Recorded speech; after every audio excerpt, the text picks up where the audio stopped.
ishami ry'umuryango w'abibumbye ryita ku mutungo bwite mu by'ubwenge WIPO ryashyizeho gahunda yo gufasha abantu kumenya uburyo bakifashisha ubushakashatsi bwakozwe n'abandi kandi hatabangamiwe uburenganzira bwa nyir'igihangano.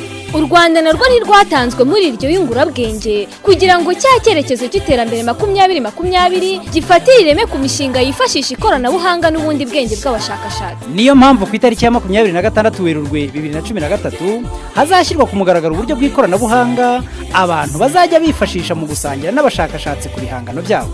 Ku rwego rw'igihugu ubwo buryo bukazashyirwa ahasanzwe hakorera isomero ry'igihugu ku Kacyiru munsi y'ambasade y'Abanyamerika, ariko bukaba bushobora gushyirwa n'ahandi hose byaba ngombwa, ndetse abantu bakazajya bahabwa n'amahugurwa yo kwifashisha ubwo bushakashatsi. Banyarwanda mushishikariye iterambere, ntihazagire ucikanwa n'ubu buryo bw'ivomabwenge kuko gaburya kwiga n'ukwigana. Ubu butumwa ni ubwa Minisiteri y'Ubucuruzi n'Inganda Minicom.